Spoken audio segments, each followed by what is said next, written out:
Falar agora do ataque em uma escola estadual de São Paulo, porque após o episódio, o governo paulista anunciou medidas para prevenir a violência e oferecer acolhimento psicológico no ambiente escolar. E sobre esse assunto, a gente conversa agora com a presidente do Sindicato dos Professores do Ensino Oficial do Estado de São Paulo, Maria Isabel Noronha. Presidente, bem-vinda. Boa noite. Boa noite. Lamentavelmente, agradeço a oportunidade de estar dando essa entrevista e tratar de um assunto que ele é muito difícil para a gente. Nós estamos falando de violência nas escolas estaduais, do Estado de São Paulo. Nós estamos falando de jovens, nós estamos falando de professores, e nós estamos falando da comunidade, assim como da sociedade paulista, né? Então, este acontecimento é estarrecedor, não deveria estar acontecendo. Entendo que, eu acho que as escolas públicas no estado de São Paulo, veja bem, nós tivemos um ataque em 2019 na escola de Suzano, né?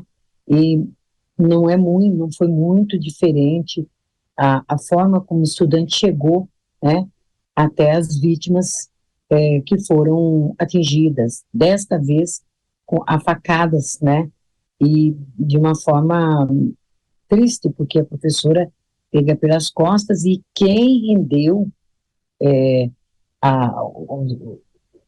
o menino foi uma professora de educação física que deu um mata-leão. Quer dizer, até quando nós vamos ficar desta forma desassistidos?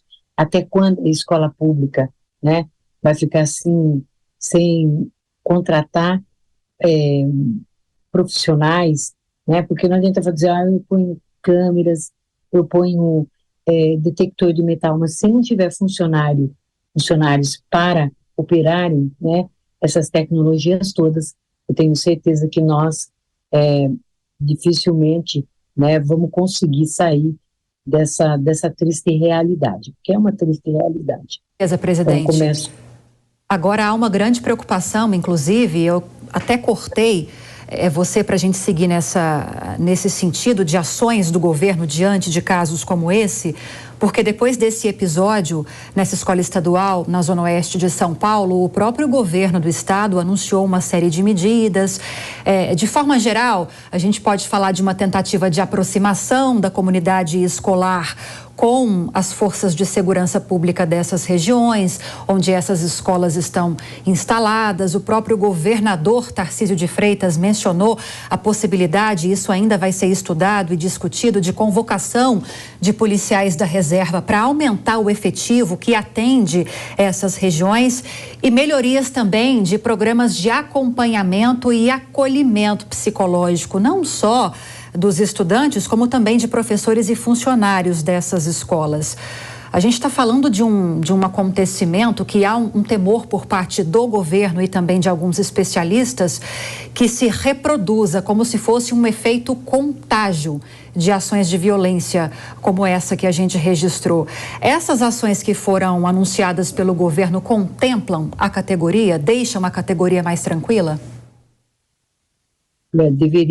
É para deixar, mas eu vou destacar o seguinte: quando aconteceu em 2019, também teve um movimento de acolhimento, né, presença de psicólogos, enfim, fez um convênio, né, com a Secretaria da Saúde, né, mas não deu continuidade, né, e nós temos que entender que depois de 2019, não era mais para a gente ter esses ataques, mas aí veio a pandemia, né, então nós estamos lidando hoje com professores, estudantes e todos que estão já são enlutados, né, então já era para acabar da pandemia, já era para ter equipes, né, de psicólogos, enfim, de profissionais, professores, mediadores.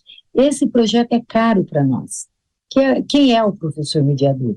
É aquele que faz a mediação entre um ato, né, de violência que tem na sala de aula e a comunidade. Ou seja, eu estou numa sala, tem um ato violento, a gente conversa e põe o aluno com a mediação, com o professor mediador ou professora, e eles, então, fazem essa mediadora. Esse profissional estava dando certo também, era um projeto correto, estava dando certo, foi tirado.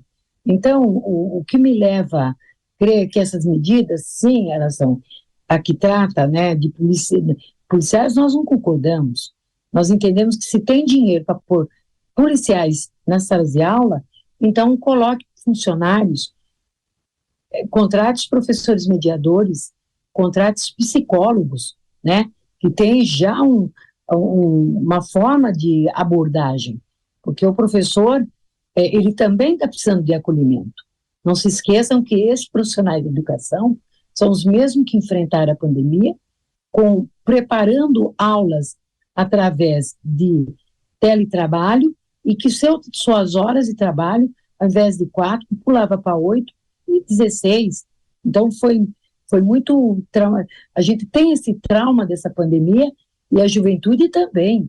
Então, terminada, e eu chamo a atenção, a pandemia já deveria ter um grande movimento, porque houve perdas de vidas, mas também do conteúdo, né, dentro do conteúdo que os estudantes teriam direito e não tiveram, porque não tiveram acesso às tecnologias de informação e comunicação.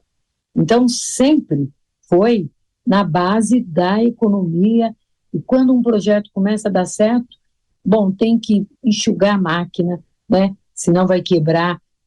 Neste caso, escola pública, e neste momento, então, é uma questão de se investir na educação, né, e também se investir na saúde pública, né, e a saúde mental, e mentes e corações tem que estar sendo cuidado.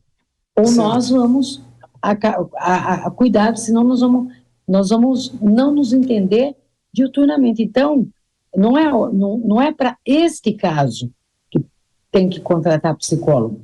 Eu acredito que a presença do psicólogo tem que estar, pelo menos em toda a região periférica, em todas as escolas públicas do Estado de São Paulo, porque nós estamos adoecidos, nós perdemos companheiros, nós perdemos familiares, nós perdemos amigos e amigas, entendeu? Então, é uma população hoje que ela não tá, como é que eu diria, desprovida, né? Então, quantos anos tinha esse menino mesmo? Tinha 13 anos. Pois é, agora... Então, ele pegou... Deputada, só para a gente encerrar, o nosso tempo está quase se encerrando, eu entrei em alguns fóruns de educação e eu percebi que houve muitas discussões que questionavam justamente a idade da professora, que ainda lecionava, mais de 70 anos, já era aposentada, mas a senhora também, como deputada estadual, que por muitos anos sempre acabou encampando campanhas na Assembleia Legislativa de São Paulo para projetos importantes de educação, esse episódio deve estimular debates acerca da carreira dos professores no âmbito da Assembleia Legislativa. Rapidamente, deputada. Com certeza, né? No mínimo, o governador devia implantar o piso salarial profissional nacional, que daria para os professores um salário aí de em torno de R$ 4.500. Ninguém está pedindo absurdo, né?